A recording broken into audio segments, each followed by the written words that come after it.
मित्रों नमस्कार। Parameter of law के इस एपिसोड में मैं आपका मित्र अशोक शर्मा, रिटायर्ड न्यायाधीश, आज एक अन्य महत्वपूर्ण विषय कोड ऑफ सिविल प्रोसीजर की पूरी प्रक्रिया को, न्यायालयीन प्रक्रिया को कैसे समझें। जो लॉ के स्टूडेंट्स, नए एडवोकेट्स तथा जिनको सिविल प्रक्रिया का पूर्ण ज्ञान नहीं है या ज्ञान बढ़ाना चाहते हैं, उनकी जानकारी के लिए ये महत्वपूर्ण विषय पर प्रकाश डाल रहा हूँ। मित्रों, जैसा कि आप जानते हैं, सिविल प्रक्रिया संहिता 1908 सारे सिविल दावों या उनमें अपनाई जाने वाली प्रक्रिया के संबंध में व्यवस्था देती है। इसके पहले कि सीपीसी के प्रावधानों को मैं बतलाऊं, यह जानना आवश्यक है कि सीपीसी में धाराएं तथा ऑर्डर्स को क्यों रखा गया, इसका मुख्य उद्देश्य क्या है। सीपीसी के कुल 158 धाराएं हैं और 51 इसमें ऑर्डर्स हैं। इसका मुख्य कार्य अधिकारों और दायित्वों की सुरक्षा करना है। इसका उद्देश्य, इनमें जो सेक्शंस हैं उनमें पूरी प्रक्रिया क्यों कैसे बताई गई है, इसको जानना आवश्यक है। तो मैं ये बतलाता हूँ आपको। अधिकारों और दायित्व के लिए कोई भी दावा, where there is a right there is a remedy, अर्थात जहाँ न्यायालयीन कोई उपचार उपलब्ध है वो अधिकारों के लिए होता है। ये व्यवस्था भारतीय संविधान में दी गई है और इस सेक्शंस का उद्देश्य न्यायालय के क्षेत्राधिकार के संबंध में बतलाता है तथा जो रूल्स हैं वो प्रक्रिया निर्धारित करती है। तो इसमें मैंने अभी आपको बतलाया कि 158 टोटल सेक्शन है और 51 ऑर्डर्स हैं सीपीसी में। इन सब का अध्ययन करना अपनी जगह आवश्यक है, लेकिन सबसे पहले इस पूरी प्रक्रिया को जानने के पहले आप अपना एक कोई नोट पैड या नोट जिस पे आप नोट करते हैं उसको निकाल लें। हेडफोन हो तो उससे सुने, जिससे और नोट करते जाएं ताकि सारी प्रक्रिया आपको समझ में आती जाए। मित्रों, जैसा कि आप जानते हैं, सेक्शंस और ऑर्डर्स को बनाने का उद्देश्य ये इसलिए है कि सेक्शंस न्यायालय के क्षेत्राधिकार को बतलाता है, जबकि रूल्स उसकी प्रक्रिया निर्धारित करते हैं। सेक्शन 26 में प्रोसीजर एंड जुरिस्डिक्शन जो बतलाया गया है वो वादपत्र के संबंध में बताया गया है। जुरिस्डिक्शन ऑफ द कोर्ट क्या होगा, कैसे, जैसे दावा जो कि अधिवक्ता द्वारा बनाया जाता है, जिसमें पक्षकार जो व्यथित होता है वो अपनी प्लीडिंग्स को अपने अधिवक्ता को बताता है। जिस पार्टी के द्वारा दावा लाया जाता है उसको प्लेंटिफ या वादी बोलते हैं, जबकि जिसके विरुद्ध जिससे उसके अधिकार प्रभावित हुए हैं या दायित्व प्रभावित हुए हैं उनको प्रतिवादी या डिफेंडेंट कहा जाता है। ये वादी एक या अधिक हो सकते हैं, प्लेंटिफ्स हो सकते हैं और प्रतिवादी डिफेंडेंट्स हो सकते हैं। दावे को प्लीडिंग्स के आधार पर उनके अधिवक्ता तैयार करते हैं, जिसकी सारी व्यवस्था ऑर्डर्स में दी गई है। इसके लिए ऑर्डर 1, 2, 6 और 7 इनको पढ़ा जाना अत्यंत आवश्यक है।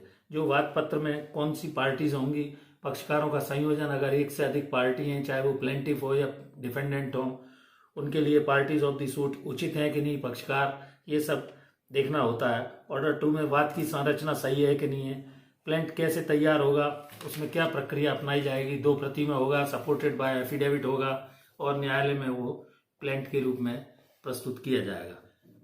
इसमें यह भी बतलाया गया है कि प्लेंट जो प्लीडिंग है वो उसमें प्लेंट और रिटन स्टेटमेंट दोनों सम्मिलित होते हैं, अर्थात दावावादी का तथा प्रतिवादी का प्रतिवाद पत्र या लिखित कथन जिसको बोलते हैं।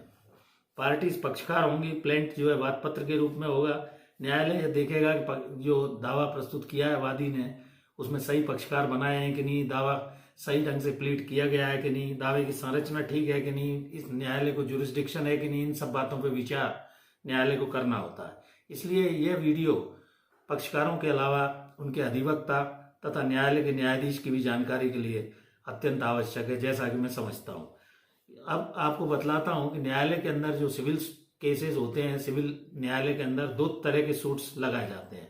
एक होता है ए सूट जो कि अन्य सभी दावों के लिए लगाया जाता है, जबकि बी सूट होता है जो कि मनी यानी purely A suit for money, जहाँ रुपये पैसे का लेन देन का झगड़ा होता है उसके लिए बी टाइप का सूट लगाया जाता है। पूरी तरह केवल धन की वसूली के लिए जो दावा होता है वो बी सूट कहलाता है तथा अदर मैटर्स से संबंधित जो सिविल दावा होता है वो सूट ए कहलाता है। सिविल सूट का जो है वो दायरा में नंबर दिया जाता है। प्रत्येक वर्ष ये दायरा रजिस्टर बदला जाता है। इसमें सिविल सूट का नंबर तथा वर्ष का नाम उल्लेखित होता है। नए साल में ये दायरा रजिस्टर नया बनाया जाता है। इसके बाद सीपीसी को पढ़ने के लिए मैं वो आपको बतलाऊंगा कि किस तरह से आप पढ़ें। उसका उद्देश्य सारी प्रक्रिया जिसमें various stages of a trial of a civil suit, यानी सिविल दावा न्यायालय में किस प्रकार प्रक्रिया के अनुसार चलाया जाएगा, ये प्रक्रिया भी जानना आवश्यक है। केस का इंस्टीट्यूशन, जैसे ही दावा अधिवक्ता द्वारा तैयार किया जाता है प्लीडिंग्स के रूप में, पैरावाइज प्लीडिंग होंगी, स्पेसिफिक होंगी, उसमें कॉज ऑफ एक्शन क्या है, जुरिस्डिक्शन क्या है, और उसको प्रस्तुत कॉज ऑफ एक्शन उसका कब एराइज हुआ, जुरिस्डिक्शन है कि नहीं है उस न्यायालय को, इन सारी बातों का लिमिटेशन के अंदर है कि नहीं, इन सारी बातों का उनके अधिवक्ता ध्यान रखते हैं। धारा 26 ऑर्डर 4, वादपत्र का पूरा वादपत्र उसके अधिवक्ता द्वारा तैयार किया जाएगा, ये प्रस्तुत होगा। और presiding officer of the court या सिविल न्यायालय का जो पीठासीन अधिकारी है उसको भी ऑर्डर 1, 2, 6, 7 इनकी जानकारी होना इसलिए आवश्यक है कि what is the various stages of a civil suit, कौन कौन सी स्टेजेस सिविल सूट की हैं। पक्षकार जिसके भी अधिकार का हनन हुआ है वो प्लेंटिफ के रूप में दावा लगाएगा, और जिन्होंने उसके अधिकार को प्रभावित किया है वो सब डिफेंडेंट्स के रूप में उसमें बनेंगे। डिफेंडेंट्स अर्थात प्रतिवादी, वादी और प्रतिवादी के मध्य ये दावा लगाया जाएगा, और वादी द्वारा प्रस्तुत होने पर जिसके भी कार्यों को उसने प्रभावित किया, अधिकार और दायित्वों को प्रभावित किया है, वह दावा न्यायालय, सिविल न्यायालय में प्रस्तुत करेगा। एक ही कॉमन क्वेश्चन ऑफ फैक्ट और लॉ होने पर एक या कई प्लेंटिफ या डिफेंडेंट्स भी हो सकते हैं। जैसे किसी आदमी के मकान में 4-5 व्यक्ति घुस गए और उसके साथ मारपीट की, तो उन सबको वे अपने अधिकारों के हनन के लिए प्रतिवादी के रूप में संयोजित करेगा। इसको ज्वाइंडर और नॉन ज्वाइंडर ऑफ पार्टीज कहते हैं। Common question of law involve होने पर इस तरह के पक्षकार बनाए जाते हैं। अब सीपीसी की कार्य योजना और उसे कैसे पढ़ा जाए ये मैं अब आपको बतलाता हूँ इस वीडियो में।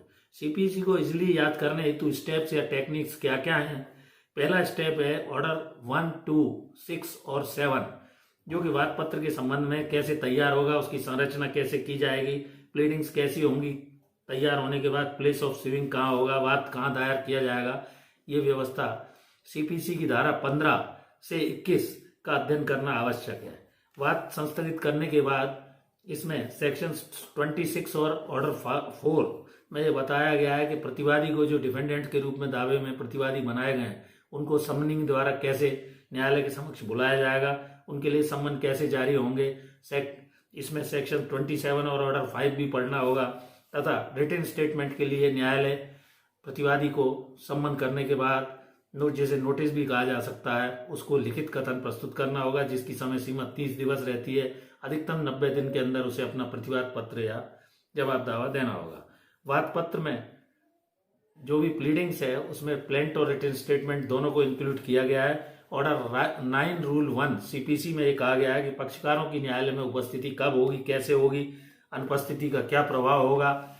ये आदेश 9 भी इम्पोर्टेंट है। इसके बाद आता है पक्षकारों का परीक्षण, एग्जामिनेशन ऑफ विटनेस कैसे होगा।